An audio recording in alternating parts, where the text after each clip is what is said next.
नमस्कार दोस्तों। आज हम सभी लोग समाज शास्त्र एक विषय की जो प्राण है, जिसे हम लोग कहते हैं समाज शास्त्र की मूल अवधारणाएं या समाज शास्त्र के बेसिक कॉन्सेप्ट, इनको समझेंगे। यदि विभिन्न प्रतियोगी परीक्षाओं में देखने में आया है कि समाज शास्त्र की मूल अवधारणाओं से बहुत सारे प्रश्न बनते हैं और छात्रों की इसमें पकड़ नहीं होती, गहराई से जानकारी ना हो पाने के कारण वो इन मूल अवधारणाओं से आए हुए प्रश्नों को गलत कर देते हैं। आज हम जो प्रमुख समाज शास्त्र की मूल अवधारणाएं हैं उनके बारे में एक सामान्य जानकारी प्राप्त करते हुए आगामी कक्षाओं में एक एक टॉपिक का विस्तृत अध्ययन करेंगे। समाज किसे कहते हैं? एक समाज शास्त्र के विद्यार्थी को यह जानना आवश्यक है कि समाज शास्त्र किसे कहते हैं। दिन प्रतिदिन के जीवन में हम लोग प्रयोग करते हैं समाज शब्द का, परंतु हमें यह ज्ञात नहीं हो पाता कि समाज वास्तव में कहाँ किसे जाए, इसकी विशेषताएं क्या है। इसके संदर्भ में एक महत्वपूर्ण परिभाषा मैकइवर एंड पेज ने दी है, जो मैंने यहां लिख रखा है। मैकइवर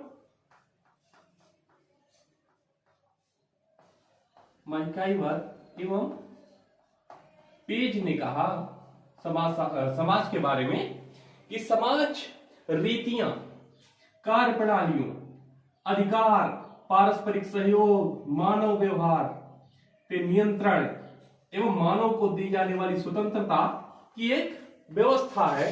और इस संदर्भ में उन्होंने कहा कि समाज यदि सार रूप में कहा जाए तो मैकइवर एवं पेज ने कहा समाज सामाजिक संबंधों का जाल है। सामाजिक संबंधों का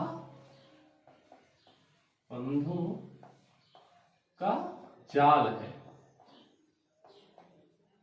ये किसने कहा? मैकइवर एंड पेज ने कहा।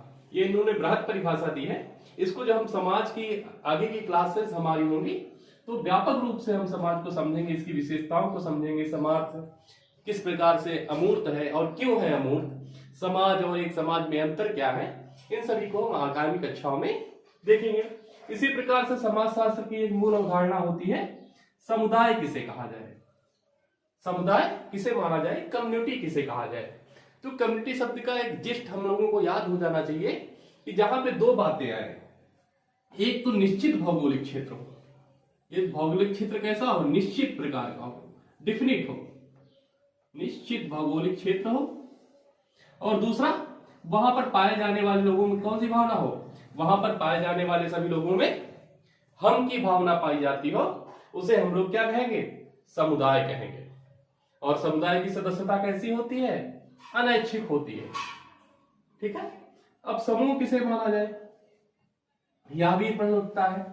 अब समूह के बारे में कहा जाता है व्यक्तियों में पारस्परिक जागरूकता आ जाए, लेकिन पारस्परिक जागरूकता और समान लक्ष्य समूह की दो महत्वपूर्ण विशेषता है। एक समिति है, यह भी समाजशास्त्र की महत्वपूर्ण और बेसिक अवधारणा है। समिति किसे माना जाए? समिति के संदर्भ में कहा जाता है यहां पर दो या दो से अधिक लोग हों, दो या दो से अधिक लोग, दो से अधिक लोग हों, अधिक लोग, और इनका एक क्या हो, निश्चित उद्देश्य हो।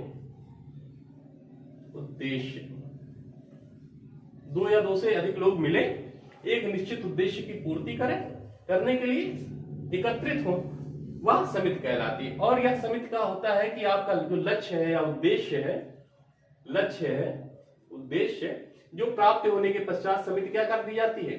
समिति भंग कर दी जाती है।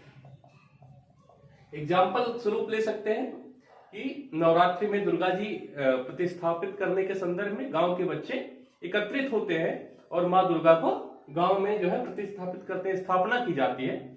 और 9वें दिन के पश्चात दुर्गा मूर्ति का विसर्जन के पश्चात वह समिति आगामी एक साल के लिए बंद कर दी जाती है। यह समिति का एक अच्छा एग्जाम्पल है। आगे है संस्था। संस्था के बारे में कहा जाता है कि मनुष्य जब से ही धरती पर आया है तो मानव की बहुत सारी जीवन जीने के लिए कुछ आवश्यकताएं रही हैं।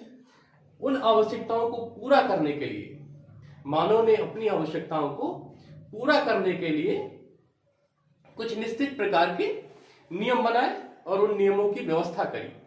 और उस व्यवस्था के संदर्भ में कहा जाता है कि व्यक्ति की आवश्यकताओं को पूर्ति करने के लिए जो नियम एवं कानून हैं जो व्यक्ति ने बनाकर रखे हैं वे क्या कहलाते हैं? वे नियम, कानून, कार्य प्रणालियां जो है संस्था कहलाते हैं। हैमिल्टन साहब के नाम के एक विद्वान थे, हैमिल्टन।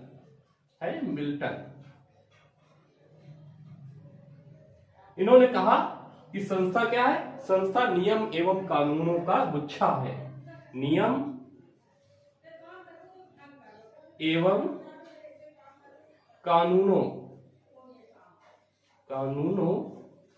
का गुच्छा है।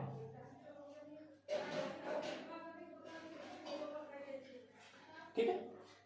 अगला पॉइंट है समाजशास्त्र की अवधारणा, मूल अवधारणा में संगठन किसे कहा जाए? संगठन किसे कहा जाए?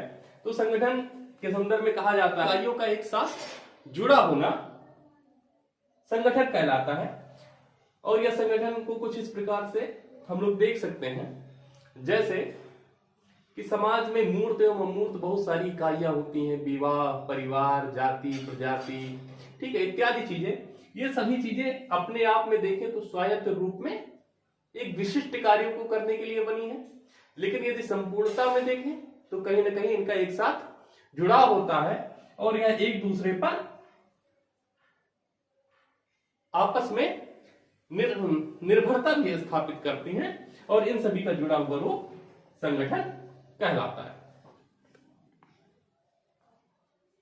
सामाजिक संरचना शब्द का सर्वप्रथम प्रयोग हर्बर्ट स्पेंसर ने किया।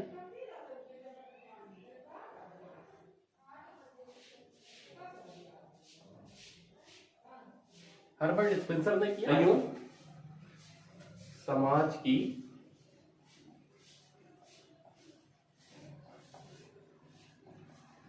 विभिन्न इकाइयों एवं भागों को जोड़कर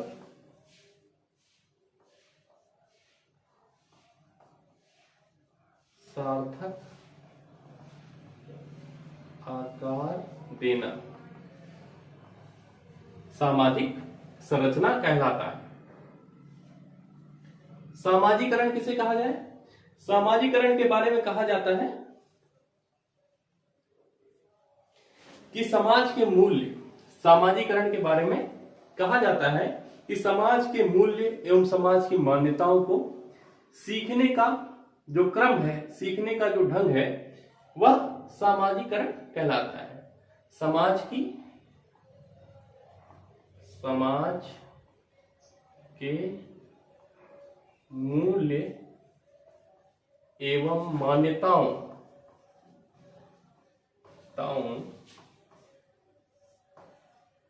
को सीखने की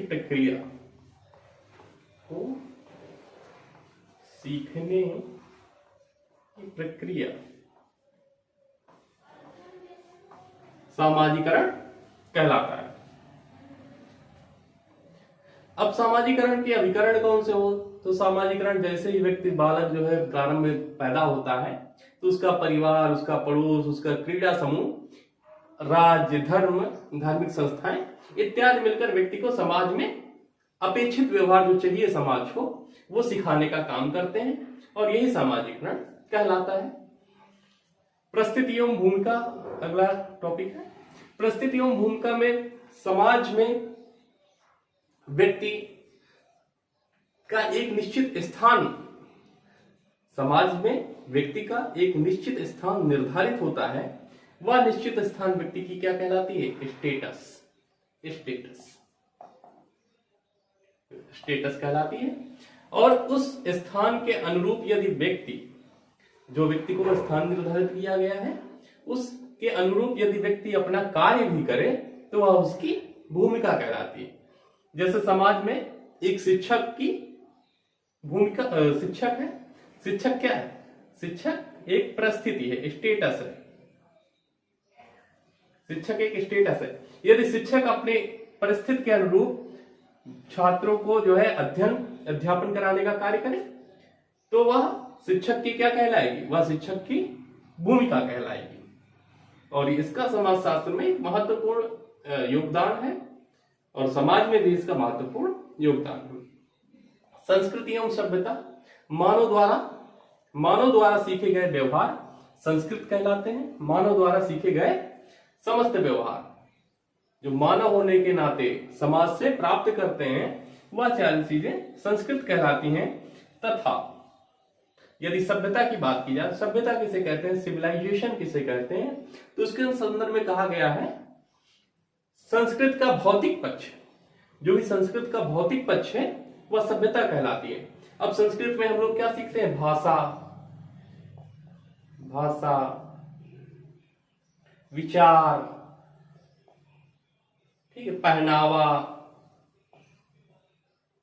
खान पान इत्यादि, ये सब संस्कृत के पक्ष हैं। अब सभ्यता में सपोज दैट आवश्यकताओं की पूर्ति के लिए व्यक्ति कुछ उपकरण बनाता है, जैसे एक स्थान से दूसरे स्थान पर आवागमन करने के लिए सबसे पहले पहिया का आविष्कार हुआ। उसके पश्चात आज हम देखते हैं कि रेलगाड़ी का आविष्कार हो गया। तो यह संस्कृत का क्या है? रेलगाड़ी का आविष्कार होना क्या है? संस्कृत का भौतिक पक्ष है और यह कहलाएगा सभ्यता। सामाजिक क्रिया, व्यक्ति विभिन्न प्रकार की क्रिया करता है, जैसे स्वाभाविक क्रिया करता है, हंसना, बोलना इत्यादि, खाना खाना, यह व्यक्ति की स्वाभाविक क्रिया है। ठीक है, मनोवैज्ञानिक क्रिया भी व्यक्ति करता है, जैसे कुछ सोचना, विचारना इत्यादि मनोवैज्ञानिक क्रिया है। परंतु सामाजिक क्रिया वह है, इसको मैक्स वेबर साहब ने तो यहां तक कहा कि समाजशास्त्र सामाजिक क्रियाओं का अध्ययन है। समाजशास्त्र के अंतर्गत सामाजिक क्रियाओं का अध्ययन किया जाता है, ऐसा मैक्स वेबर ने कहा था। और वह व्यवहार जिसके द्वारा कोई अन्य प्रत्यक्ष या परोक्ष रूप से प्रभावित होता है वह सामाजिक क्रिया कहलाती है। मैक्स वेबर ने कहा ऐसा व्यवहार जिसके द्वारा कोई व्यक्ति, जिस व्यक्ति के द्वारा किया गया कार्य है उसके द्वारा कोई अन्य व्यक्ति प्रत्यक्ष रूप परोक्ष रूप से प्रभावित होता है वह सामाजिक क्रिया कहलाती है। अगला है सामाजिक व्यवस्था। सामाजिक व्यवस्था थोड़ा सा संरचना से जुड़ा हुआ लगता है। इकाइयों के बीच यदि इकाइयों को जोड़कर सार्थक आकार देना सामाजिक संरचना कहलाता है, तो इकाइयों के बीच सार्थक समन्वय, इकाइयों के बीच सार्थक समन्वय लिख देते हैं।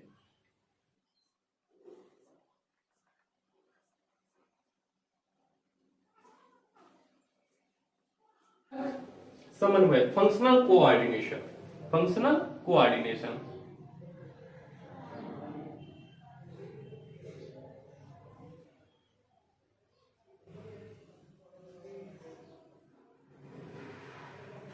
इकाइयों के बीच सार्थक समन्वय व्यवस्था कहलाता है फंक्शनल कोऑर्डिनेशन। विचलन, समाज द्वारा कुछ अपेक्षित व्यवहार की आशा करता है समाज, किसी भी व्यक्ति से समाज चाहता है कि उचित व्यवहार करे, एक अपेक्षित व्यवहार करे, और यदि कोई व्यक्ति उस उचित या अपेक्षित व्यवहार के खिलाफ कोई कार्य करता है तो वह विचलन की श्रेणी में आता है। आज के सेशन में मैंने मात्र समाजशास्त्र की जो मूल अवधारणाएं हैं इनके संदर्भ में एक संक्षिप्त परिचय, एक जिस्ट देने का कार्य किया है। आने वाली कक्षा में मैं इन अलग अलग जो समाजशास्त्र की मूल अवधारणाएं हैं, चाहे वह समाज हो, चाहे समुदाय हो, चाहे वह समूह हो, इनके संदर्भ में व्यापक स्तर पर अपनी समझ को विकसित करेंगे। बहुत बहुत धन्यवाद।